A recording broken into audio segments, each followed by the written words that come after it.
Just fantastic. Yeah, it's one of the most beautiful places I've ever sailed. Really love it. I love to come back.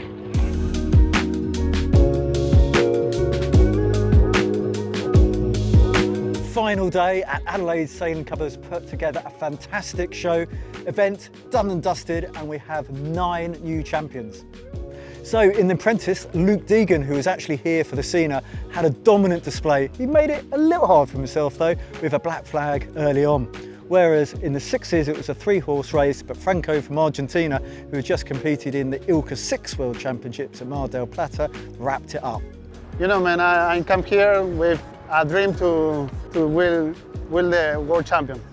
Yeah, yesterday it was tough to sleep because I have a little spread to this day, but always you have to race and you have to finish and doing the things well, you know. In the Masters division, it was a complete blast from the past with Brendan Casey wrapping up the 7s and Simon Small wrapping up the 6s, both with nearly 20 years out the boat, but still right at the top of their game. Yeah, look, I've only been sailing for 4 months. I took 23 years off, so I haven't sailed since Sydney, 2000. So 4 months, it's pretty cool. So the generosity of the Meyer family, so they got me back in sailing, lent me a boat for 4 months, given me gear, everything. If it wasn't for them, I wouldn't be sailing. So thank you to Annika and to Everett. Mark Turner-Joyce sailed a nearly flawless regatta, but it was drama in the final day where black flag caused him to count the 18th from the opening day.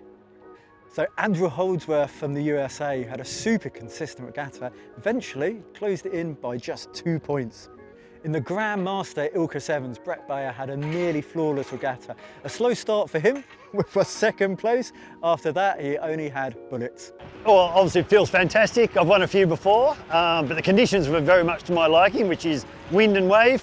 We had a few different variations, but essentially it's been a windy regatta. Quite challenging, hard work, fitness. Everyone's pretty tired, but just lovely, sensational conditions actually. In the ILCA 6 Great Grand Master, it was fantastic to see James Mitchell take home the win. It's his home club here in Adelaide, but he's been such a contributor to the class and was just amazing for Melbourne 2020. So well deserved, James. Well, we just got to look at the legends, don't we? And what a great example they are to still be going at 75 and beyond, 85 and beyond. And you know, that's what keeps me going. The simplicity of the boat, the one design, all the usual things, but seeing how those guys handle these sort of conditions and keep going, keep themselves fit, keep themselves motivated, that's what inspires me, yeah. In the ILCA 7 Great Grand Master, Steve Gunther did an amazing job. In the end, he counted no worse than 2nd, knocking Tim Law off the top spot. That rivalry goes back a long way. Fantastic. I was 2nd last year and to Tim Law, and Tim Law was 2nd to me this year, so it was really nice to kick his ass. So in the ILCA 6 Legends, I'm just so in awe of these guys. Bill Symes, once again, amazing job dominating the regatta, but just to be sailing so well at that age, I hope I'm going to be joining them. I feel relieved.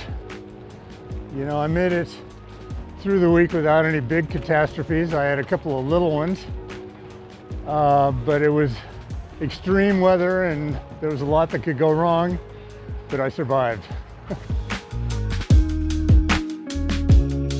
And that is a wrap. It's the 3rd of 3 regattas, the final one here, the 2024 Masters World Championships. Over 20 countries competed, over 220 sailors, and I think most people are very keen to have a beer and go home. Thank you very much.